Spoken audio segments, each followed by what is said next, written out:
Hello, everybody. It's Thursday, it's 12 noon, and here we are again on the Green Umbrella Facebook page going live. We are going to be talking about a few different things today. We've got the fantastic Gill joining us from an organisation called WALX. So it's a slightly different guest to what we've had previously. I'm going to let Gill explain to everyone who she is, what WALX is as well. But yeah, we're not looking at personality profiles today. We're not talking to people involved in the recruitment industry or other marketers, something completely different. So Gill, welcome, of course. Hello. I'll run through what I do, and a warning to everyone now, I come from the fitness industry, so I know that some people will run a mile a minute we say that, and think that we might be gossiping you about. But what we do at WALX is it's a franchise business that looks at getting people active outside, having a huge amount of fun when they do it, but having streams from just going walking, experiential, fantastic walks that can be themed and just really sociable. And then we have other streams that are wellness, yoga, tai chi, forest bathing, touching, cuddling trees, whatever we fancy doing around wellbeing. But we also do a lot of rehabilitation in that stream.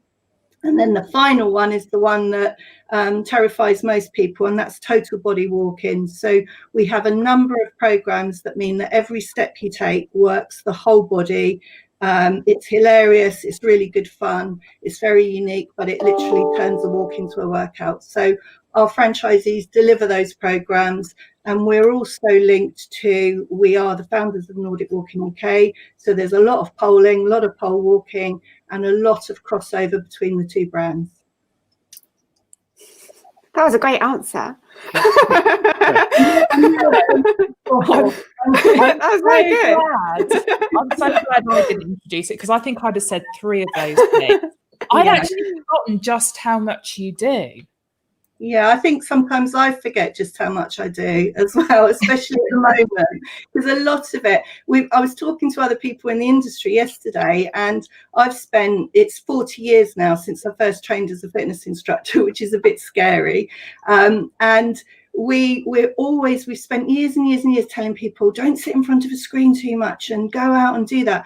And I was sitting in a forum of people that are physical activity promoters, and we all admitted we've never sat in front of a screen as much as we are now. So when the rest of the nation is actually doing more quite often, we seem to be doing less, and we're more in front of a screen than we've ever been. So note to self, get up after this and another walk around.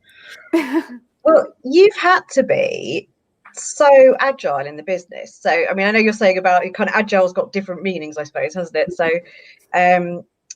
because let's face it, your walks groups are reliant on groups of people. You know, you are essentially a health club. So from March, when it was, right, nobody can go out, or you're only allowed out once a day, you can have groups that got together. How on earth did you cope with that as a business, and what did you do to sort of be agile enough, as in business terms, to make that work for you? Yeah, it was a really difficult one, because we were juggling with public opinion, different instructors' opinions, how we, at one stage we felt because we were outdoors we would be okay, and then gradually lockdown just appeared, and high emotion around everything that you're doing. But we have a lot of people on direct debit. We have a lot of people that their only interaction every week is that club that they go to. And so we very quickly we were just about to launch our app, and we thought, no, we're going to have to do something different here. We're going to have to look at giving our guys some way of interacting. And everybody, the world and the wife, Joe Wicks, everyone went on to Zoom, and we wanted to be in that space. We wanted to give our guys something a little bit more than that. So on the system where they currently interact and put their live walk and people look on and all of that sort of thing, we built a virtual platform. And then we knew that some of our brilliant instructors that are great for their clients, might just offer coffee mornings or whatever, and wouldn't be confident to deliver fitness in front of a camera. So myself and some of the stalwarts that we've got in our team, one of them in particular that I just have to mention, Denise Page, who's a legend in the fitness industry. She dusted off the leg warmers and she went out in her garden and she did a daily video for our other guys to share. And then they could also learn from that, and gradually we're now doing workshops so they can deliver. If we go into any other mini lockdown or during the winter, if we're getting less people out, we can go virtual as well. So that was a huge shift in our business model. Yeah, as you say, and you had to do that very quickly as well. Very quickly, learning all about the microphones, the insurance, can you have music, all of those things was massive for us, because we know everything about being outdoors.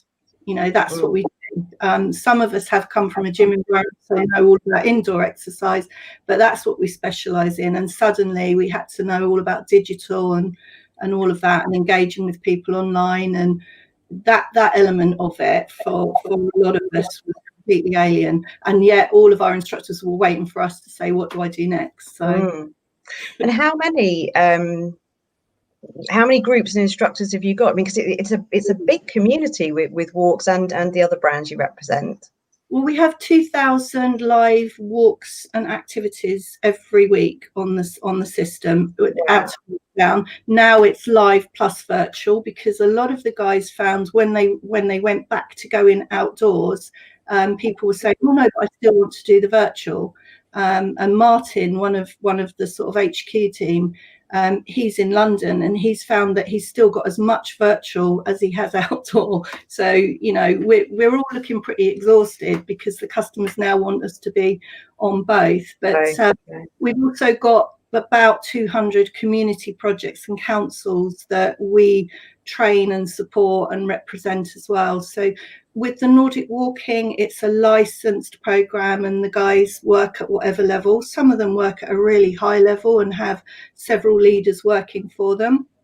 And then with WALX, it's a management franchise. So the WALX teams oversee an area, recruit instructors where they're needed, and fill the gaps. So they work with schools, they'll work with care homes, we're working with hospitals, councils, and a big thing that we're doing is corporate walking programs for companies. So that's kind of what we do. Wow, cool. And sorry, Christina, go ahead. I was going to say, one of the things I was on a call earlier this week, and part of what was shared on that call was the fact that there's a lot of business owners who are, and maybe people that have actually launched their businesses like right now, whether it's because they're worried about whether they're going to come back from furlough or not, or they've been made redundant, and they're essentially one-person operations, and staying motivated when it's just you working for yourself is really, really tough. And, you know, like all the business books and self-improvement and that kind of thing, there's a lot of emphasis on exercise as a way of keeping yourself motivated, and creating that social environment. And the reality is, the gym isn't for everyone. No. Not everyone's a swimmer. No, and especially now, going indoors is a worry where there's sweat and droplet exhalations. So, you know, that is a major concern, and the gyms are doing a fantastic job to minimise that. But it's certainly not, I don't think at the moment, for somebody thinking of taking up exercise, that would be a concern. So, you know, longer term, hopefully we can sort that all out. But yeah. So do you think you've had an influx of sort of people sort of joining the clubs and joining some of the programs that you offer because they're in that situation, or using it to sort of create that kind of self-motivation? It's that thing it's almost like that little point in your day you can hinge everything else off of. Yeah, we've seen there was a lot of engagement, thank you, Amanda, because obviously with social media, people were going out walking. So we were aware, just going out ourselves on our little sort of daily 1 hour, that people that never normally walk or never explore their neighbourhoods were out and about, and we knew that one thing about walking is a lot of people don't see it as exercise because they don't think it's tough enough, and then they also think, well, I've got to go further or faster to get any exercise benefits. So people get to a point with walking that they either love it or they give it up. So we knew during lockdown people were walking more, and then they were starting to follow us and wanted to know more about it. And so when we came out of lockdown, that was really good for our guys, because people who wanted to get more out of walking were trying Nordic walking and various things. And we launched a new induction that would capture their imagination, I suppose is the way. We called it Power of Poles, and we made it look like something that was really available to everybody. But what we've also seen from a walks perspective is all the people that either don't want to go back to what they did before after lockdown, saying, I want to change my lifestyle and maybe get out and deliver something physical, or just have to do something because I've been made redundant, or I know that I haven't got a job, when furlough ends. So it's been, we say to everyone, we've kind of come through better than an awful lot of other industries out there. We've still had some really tough times. We've had to cancel our festival, which was a huge blow to us, because we'd done all the work and then we were refunding tickets and whatever. So we, like everyone, we've had some hard times, but people want our product, and you can't ask for more than that at the moment. I think it's interesting, Jill, what you were saying about people sort of going out and walking more in their area, because I noticed particularly at the start of lockdown, when sort of walks were allowed for exercise, that people were sharing photographs of their neighbourhood, and they were saying, I never knew that this existed, literally 2 minutes from my house. And I think it's strange, but obviously it's a really good thing that people are getting out there and people are starting to exercise more and also see the benefits of walking. There's another girl that I'm quite close with, and she started walking every day, and she started doing that since the beginning of lockdown, and she's seen a massive improvement in her general fitness. And I guess, like you said, it's something quite a lot of people have the vision that unless you're running or you're doing something that's really high intensity, you're not going to get the rewards. But actually, sort of being consistent with it and doing the daily walks, you do see the rewards, and you do sort of see in your overall fitness there as well. Yeah, you do.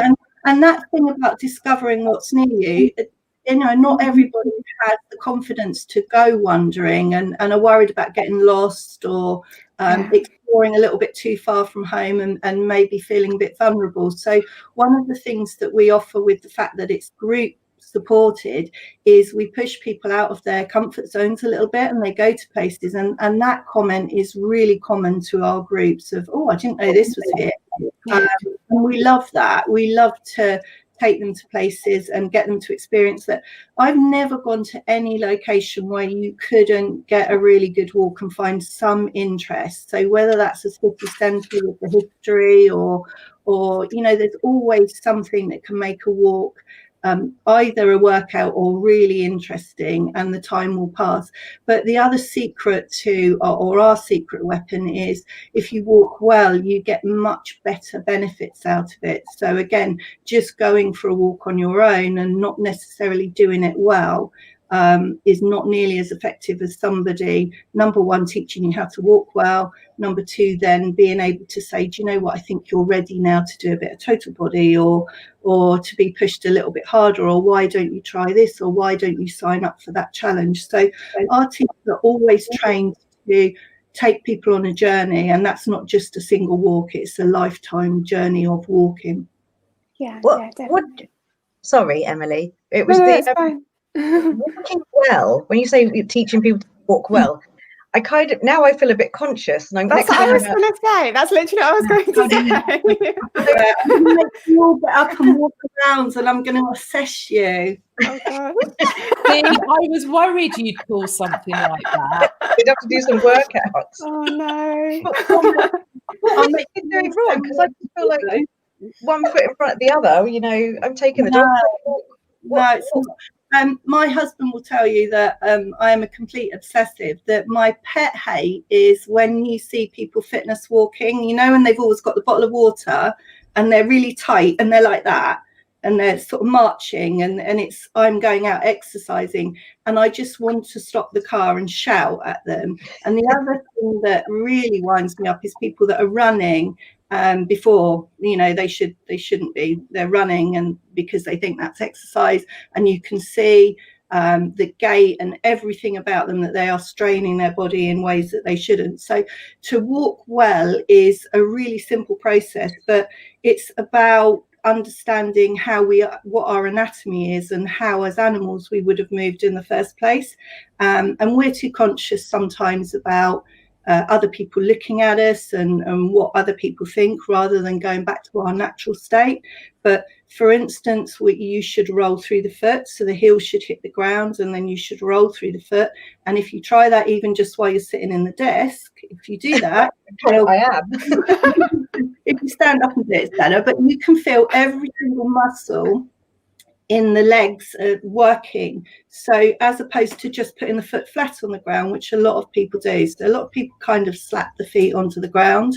But by foot rolling, you're working everything. And as you actually come up onto the toes, you can get really good postural benefits out of that as well. So, and then arm swing, instead of that tight shouldered, like, oh, I'm fitness walking, if you actually relax and drop the shoulders down and swing your arms as we do in Nordic walking, you free up everything, the neck, the shoulders, and you get a really good arm swing, which works much more muscles. So sometimes being tight and fast or trying to run, you'd get much benefit of slowing down, walking well, and using all the muscles as they're meant to be used.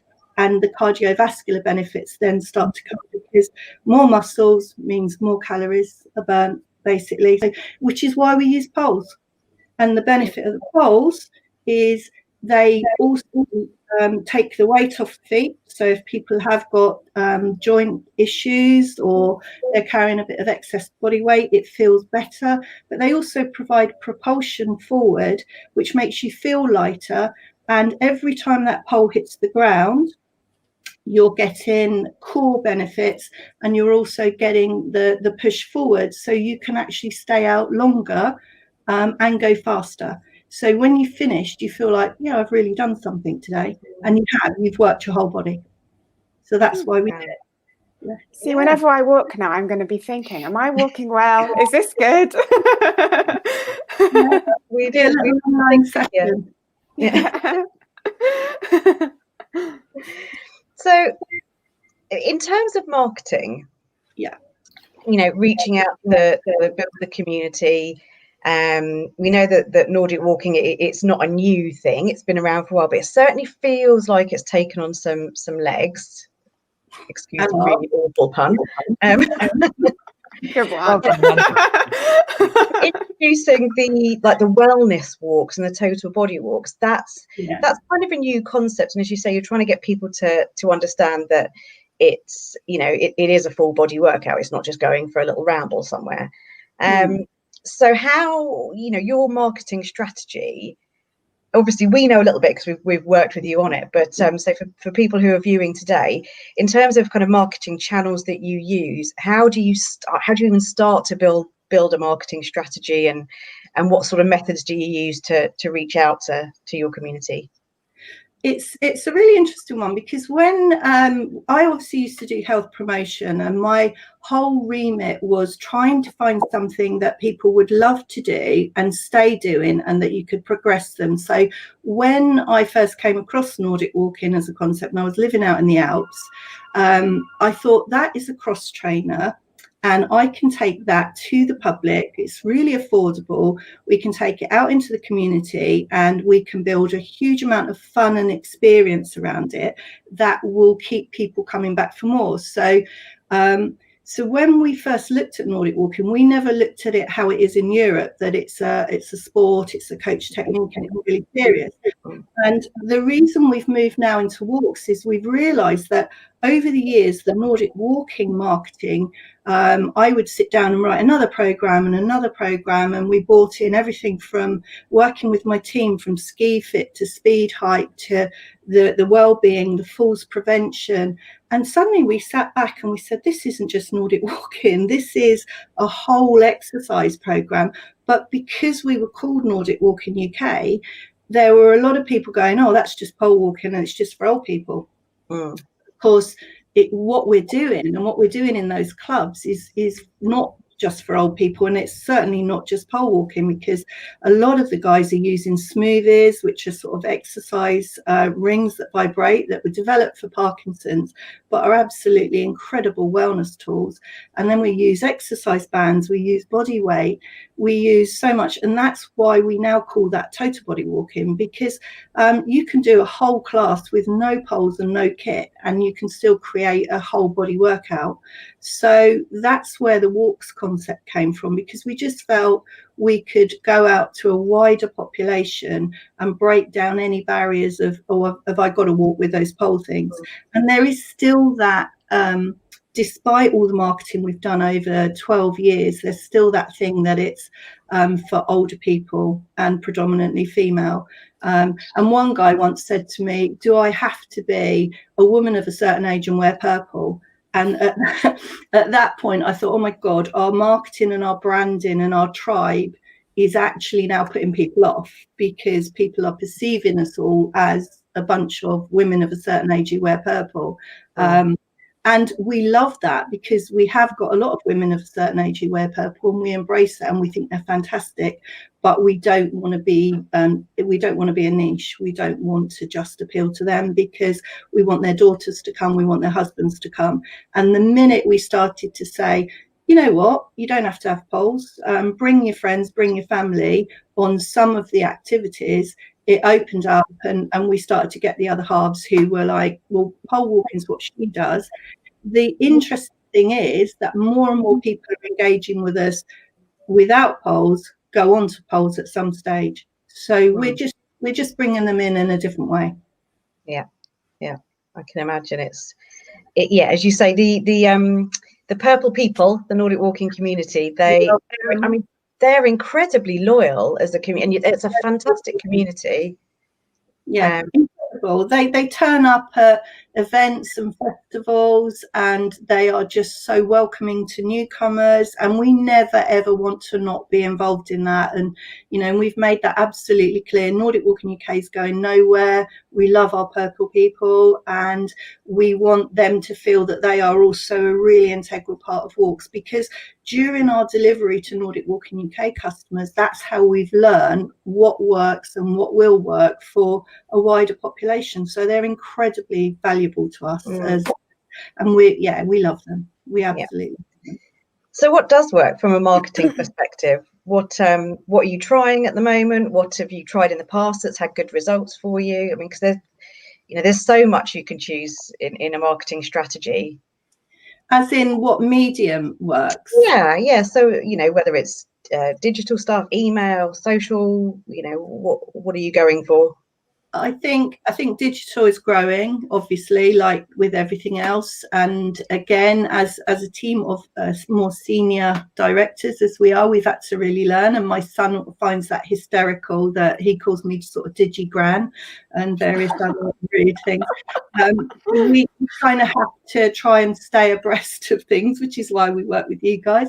But we're always trying to push the boundaries on that. But we still don't forget that we have a brilliant core audience. And for instance, in Dorset, we've just done a door drop, an old fashioned leaflet door drop. Granted, we have got a little bit clever with that we're using landing pages and those sort of things to track how effective they are. And we're even talking about a more touchy-feely brochure that tells stories and that kind of thing. And where we like to go with the Walks brand is that there is something that has a little bit more longevity if it comes through the door, with some stories and testimonials and stuff in. But yeah, digital has got to be the way. And also local. We like the guys to make their sort of really work their locality and their community. Yeah, because even though Walks is a national brand, each of the franchisees, I suppose, has got their designated patch. So you've kind of got that network of people that need to kind of drop a pin where they are. So, I know you talked about the door drop, but you're doing that in actually a very strategic way, coupling it with Facebook advertising that targets the same people. So in theory, someone could be sat at home, get the week, well, Christina, particularly, you call it lumpy mail, don't you? Sometimes the kind of thing that comes from the letterbox that makes you go, oh, what's this? And it's got a tear off voucher on it. Pen in it. Exactly. Away. I don't give any gifts away. They got a little leaflet. Sorry, Christina, to disappoint. But there's a call to action on the leaflet and an incentive, isn't there? Yeah. So always, a free walk or free membership or something along those lines. Yeah. And what we're also doing, because Walks has got the different strands, we're trying to sort of tell those stories. So what happens is, if people register for the free walk or the free membership, they get a series of emails that say, did you know that you could get a full body workout when you go for a walk? So we're trying to be informative at the same time, and that's the work we're doing on the brand building at the moment. But we're looking into everything from podcasting to you name it. We'll do it. And podcast is a big thing. Christina, obviously you've just launched yours, so yeah, numbers. If podcasting is the new black, definitely. It's definitely the new black. It's it's crazy. I've probably had 3-4 conversations this week with people that are kind of asking questions about launching the podcast, and the great thing is, you can imagine a Walks podcast is essentially, it's a guided walk, isn't it? Potentially. It's everything from chatting to cancer survivors while out on a walk, or going out with a forest bathing expert and them talking through, what you're seeing, what you're experiencing. So, and also just using the GoPros and sharing our walks with people as well, which is another thing that our guys are trialing. So what we're trying to do is be really different in that if there's another lockdown, we can take people on walks with us, and we can then share that route with them. So we can point out things they might need to know about on a risk assessment point of view, but also the beautiful things there, and then they can get that route from us. So yeah, we're up for anything, and the team are busy with the smilage points at the moment, which we love that. And I have to thank, if Janine is one of our people that delivers for one of our Walks groups. She's great with slogans, and she came up with the smilage points, so we're ever grateful to Janine for that one. And the smilage points are reward points that we're working with everybody from supermarkets to outdoor stores, that people can earn benefits out of their miles that they walk with their smilage points, and that's coming out on the app. So we're busy on that as well. And it sounds like it's a huge team of us, but there's actually only 7 of us.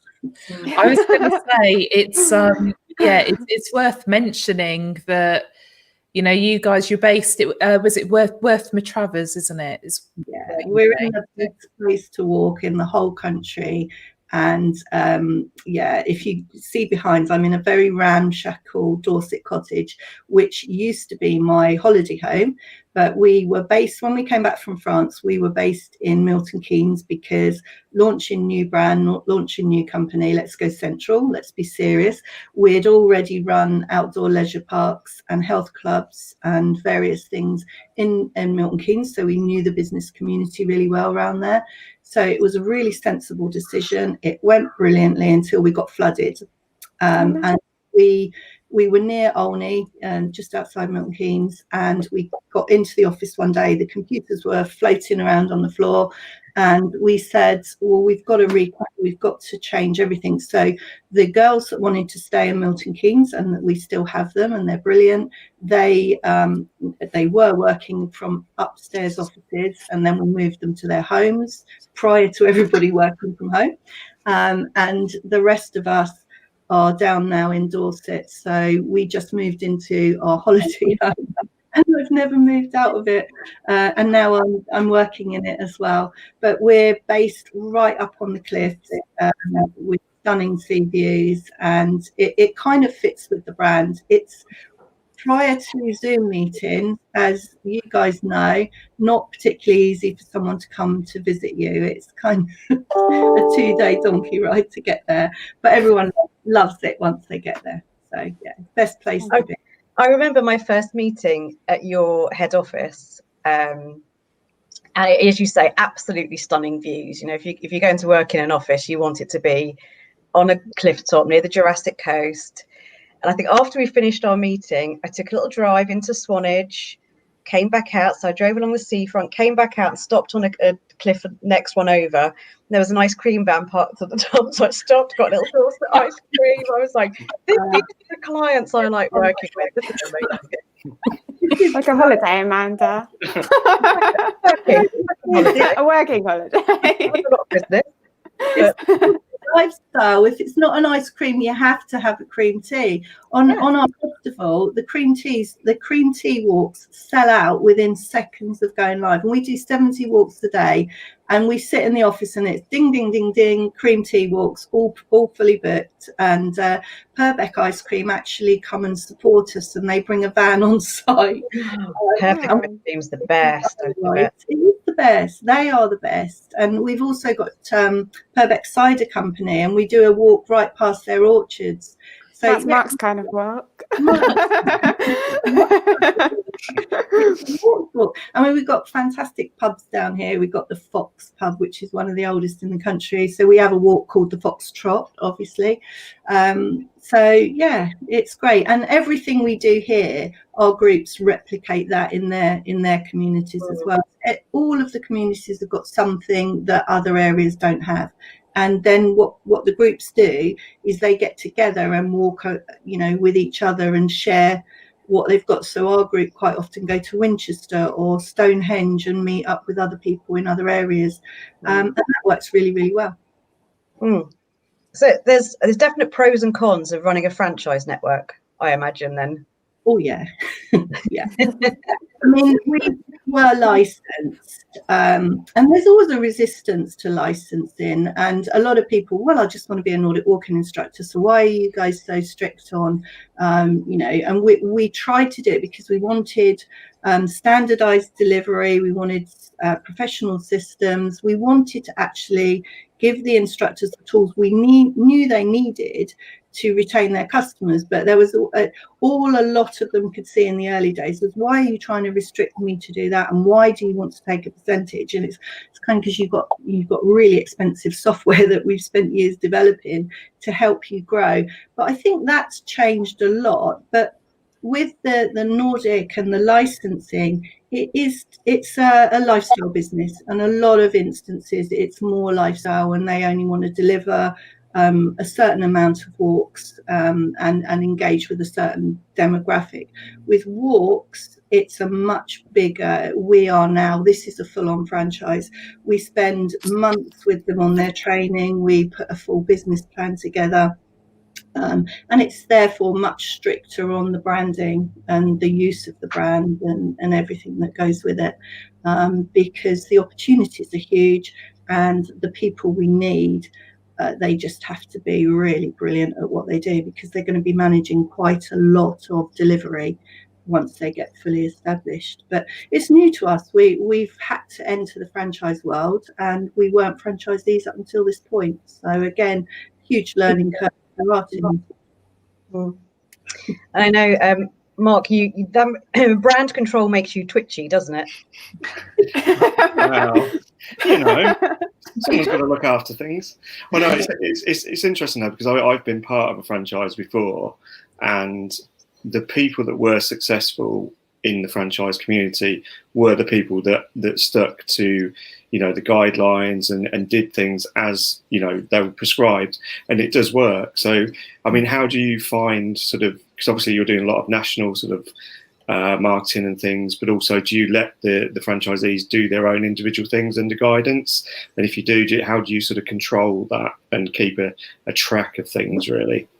Yeah, the correct term there is under guidance. So right from day one with the franchisees, there's the manual and it's all outlined in there. So, and also we produce an awful lot more for them at the beginning. So it's kind of, here's your web page, here's this, here's that, here's how to maintain it, here's your social media. We obviously introduce them to you guys, and you do 3 months coaching with them. And that helps because you understand both the brand integration with the Nordic Walking UK and how that works. And then they've got a marketing toolkit, and they've got very strict guidelines around that. I'm sure we're still going to see things, and I know with our Walks Masters, we love them. They're people that transferred from Nordic Walking UK to Walks, and there's a little bit of standardization stuff going on there where they've got a bit overexcited with the Walks brand. And also we've had to pick people up that didn't adopt Walks or didn't come into us, that are starting to use it, and we're having to politely say, actually, it is a protected term. Yeah. And you can't just use it. So, yeah. But it's all difficult, and you've never got enough hours in the day to get everything right. But we've tried with Walks to all of the mistakes that we made, and we made a lot. The biggest one being that Nordic Walking is not something you could protect. So although we created something that was vastly different from what any other Nordic Walking organisation around the world does, which was programs and retention strategies and behaviour change and all that, you can't say that and you can't protect it. So, we spent 12 years building something pretty unique that we couldn't protect, and, massive mistake. So we wouldn't be making that one again. Yeah. Ever. You say it really is a learning curve. I think everything this year as well has been a massive learning curve for you as well. So I often feel like I'm nagging you for things, kind of send me this image, I'll do this, but and I know how busy you are because you've had to adapt so quickly. Yeah, I don't mind. I feel sometimes, because you've got people asking you about guidance, you've got other people pushing you in various things, and I hate not getting back to people, but I prefer the ones that push than the ones that sort of say, well, I did tell you that and you didn't answer, and that really winds me up, because I'd rather be pushed on it, because I could miss something really important. So it'd be great to have more hours in the day, but as I said, at least we're busy. There must be so many people that are sitting there going, where's all my clients gone, or what's happening? So, we have been able to adapt. We will keep adapting, and people want our products. So I can't ask for anything more, apart from I would like the government to let us know in advance when they're making some sweeping changes. It would be nice. This, from any industry's point of view, if we had just been ticked off, we could have avoided the fact that all of our guys are sitting watching the news and then emailing us at 10 o'clock at night saying, oh my God, what's going to happen from Monday? Because we could have been ready with it. But we're learning at the same time as everyone else is learning. You're like, well, where did that one come from about group size? And then you're trying to delve into the small print. And what we have noticed is the small print doesn't come out until a couple of days after the announcements in a lot of cases, which is not particularly helpful, but everyone's going through the same thing. So, it's just one of those things. Just before you kind of went into that track, it's still highly relevant, I think, is, one of the things with organisations like yours is the ability to gain content from the people using your service and people engaging with you. So I would refer to it as user generated content, which is fantastic for you to be able to use in your marketing.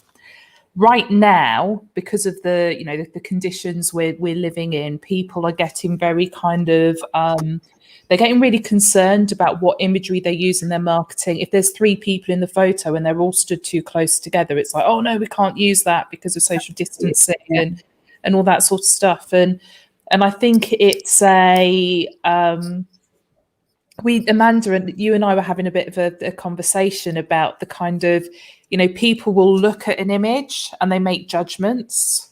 It's a bit like if you, I don't know if you've been out and about. I was I had to go to London for a meeting couple of weeks ago, and just going to the supermarket and you see someone not wearing a mask.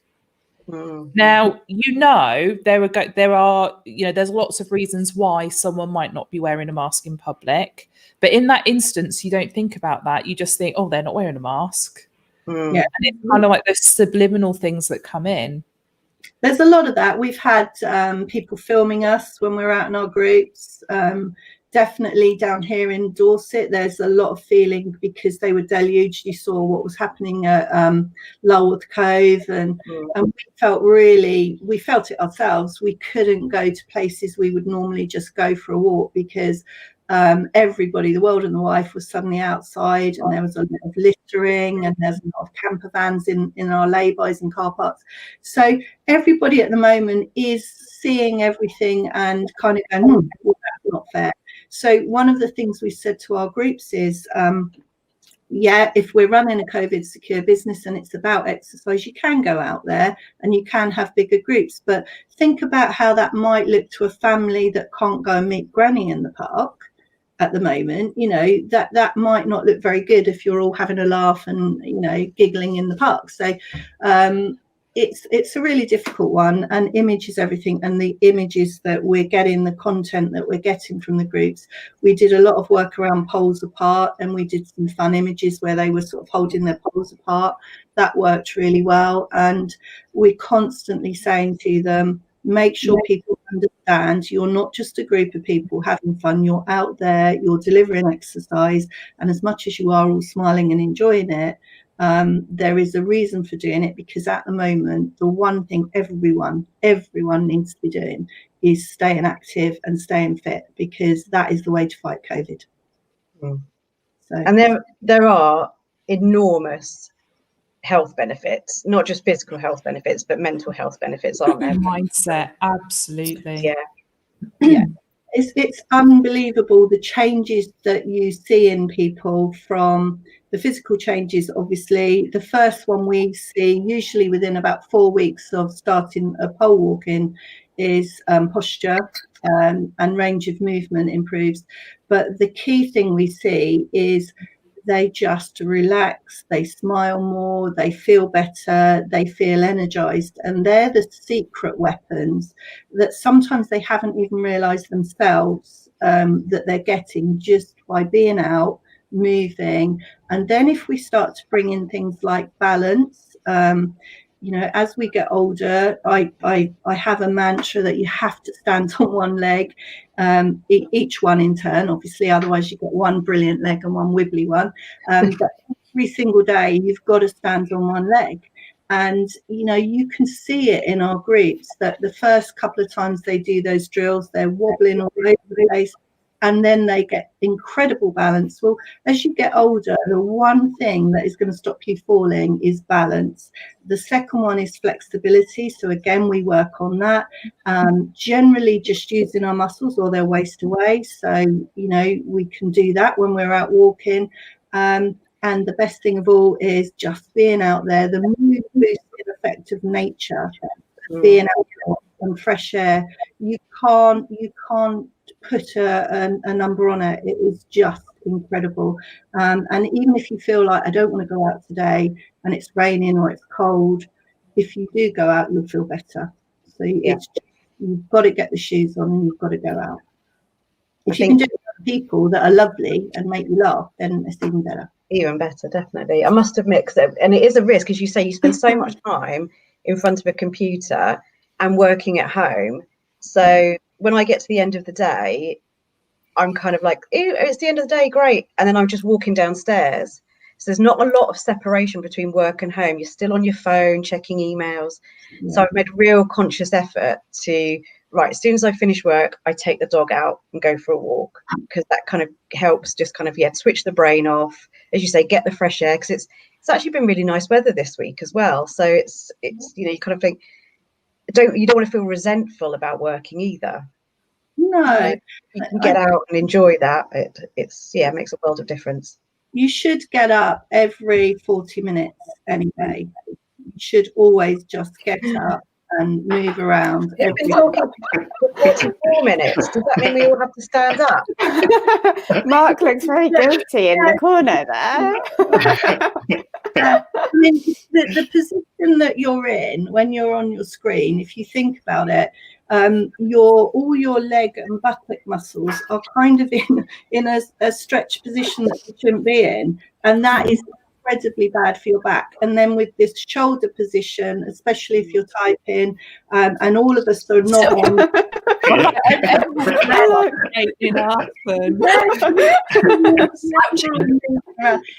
there's a lot of stuff you can do stood up. There's an awful lot of stuff you can do stood up. I quite often take the laptop into the kitchen and just stand and do things. But get up, walk around, grab a cup of tea. That's the benefit of being at home. You can get a decent cup of tea. Which up at our unit, that was not something. The water up there was just horrible. So it's nice. It's nice to be able to get a good cup of tea. So. Christina probably doesn't get a cup of tea, do you, Christina? You've got to make your own, Christina. I had one today. Oh. Let's talk about that.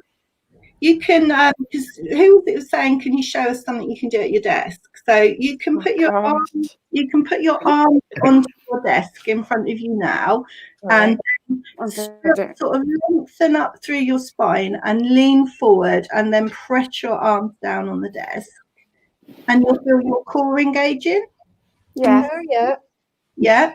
So that's what you get from walking with poles if you do it correctly. So every step you take, because you're pressing down onto the strap, you're lengthening and engaging the core every time you press down onto the poles, or we have some with a core ledge or some with a strap, and you're pressing down on those and you're working your core. That's something you can do 10 of those. You can do sit to stand. If you don't want to get up and walk around, you can do sit to stand. You can twiddle your ankles to get a little bit of sort of blood flow going in your ankles. So, and then you can do some nice sort of shoulder, stick your hand out in front of you and watch it and draw a big circle in the sky. Follow it all the way around. Come on, Christina, Mark.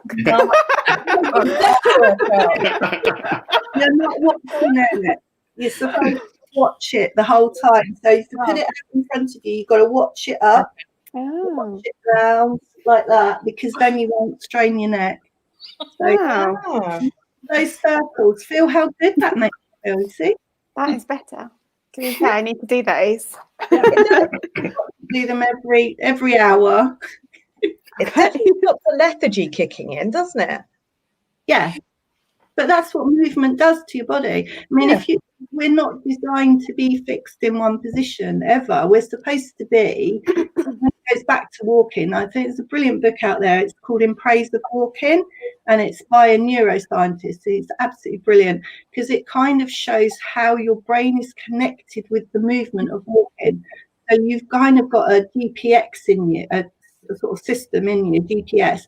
So you're walking around and you're mapping everything out, and your brain is really active, which is why, because of that connection, you can kind of stop thinking about other stuff.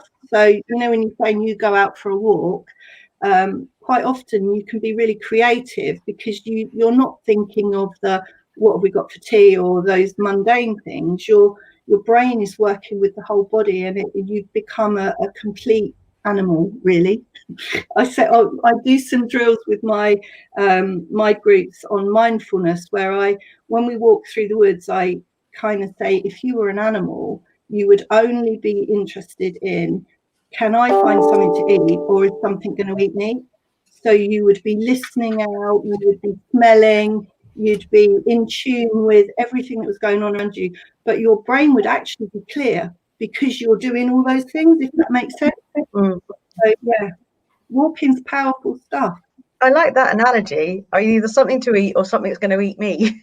Yeah, that's it in a nutshell. Because that's what we are, just creatures, and that is what creatures do. There is another very important driver, which is obviously keeping the species going, if I say it politely, but we don't allow our groups to think about that one when they're in the woods.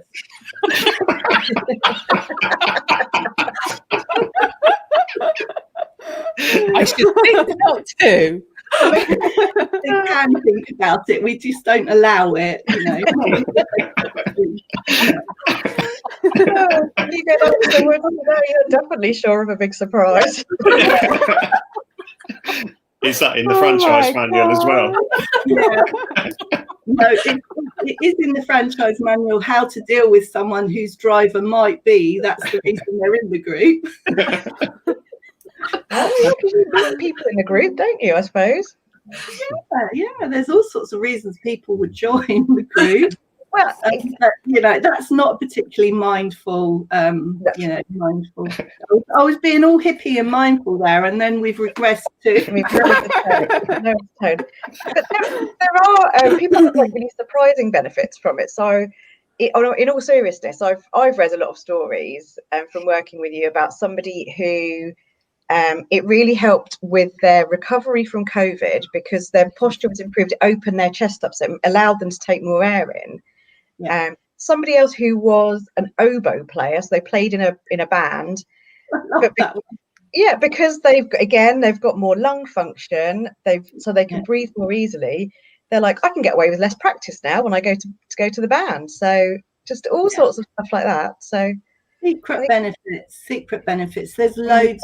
Them that, you know, and we had a guy out on one of our walks the other day, and he's lost 5 stone because the doctor said to him he had a little mild heart warning, I suppose the best way to put it, and he's lost 5 stone, and it's the energy. He cannot believe the energy he has.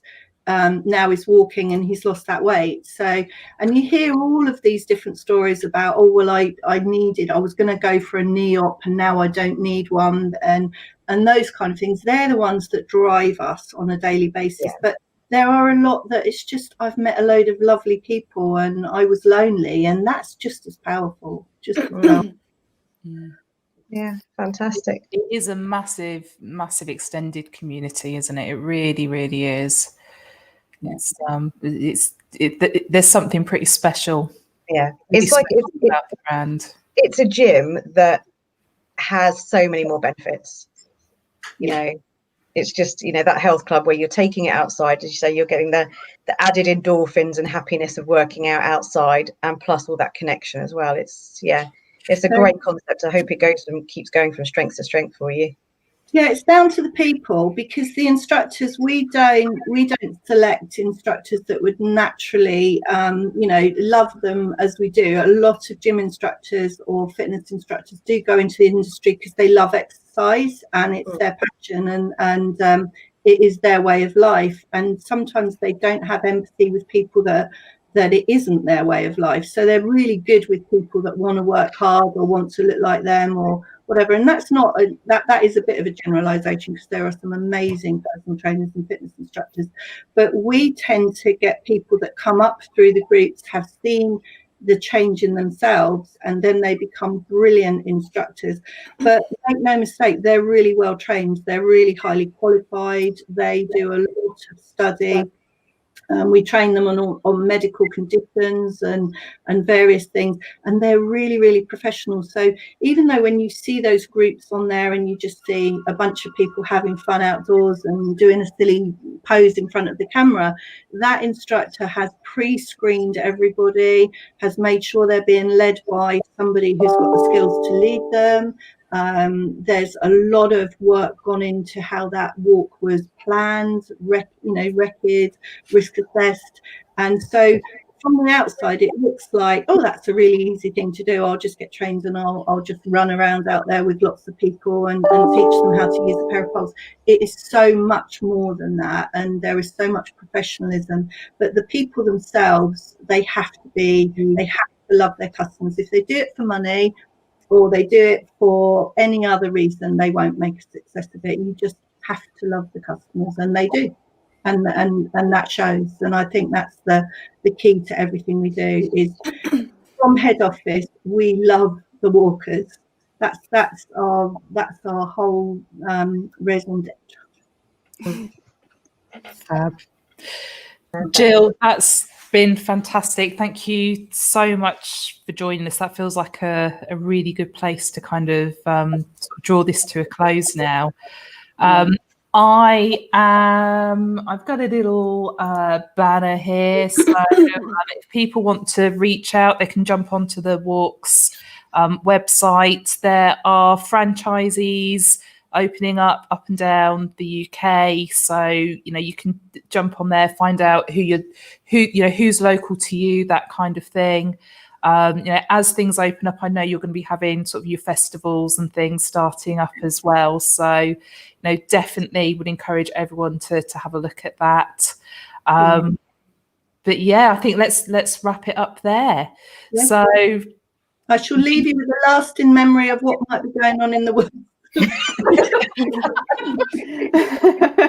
Well, I was going to say, I know one of the things that you guys say is that, like, you're a gym without walls, and I think it's very literal because you're outside, but I think it's also, what you're doing is so inclusive. And in so many ways, it's very much community led. They're being part of your organization, even in the way we are, we definitely feel that we're not just working with a brand, we're part of the movement. And so it's, like I say, it's just been fantastic having you here today. Hopefully something a bit different, some food for thought for some of the business owners or marketing pros that follow us. And I hope they reach out to you. For everyone else, we'll be back here again next Thursday, 12 noon, going live for live lunch on Facebook and LinkedIn and YouTube now as well. Thank you for tuning in and joining us, and we'll see you all next week. And now, everybody, please just get up. Okay. Get up.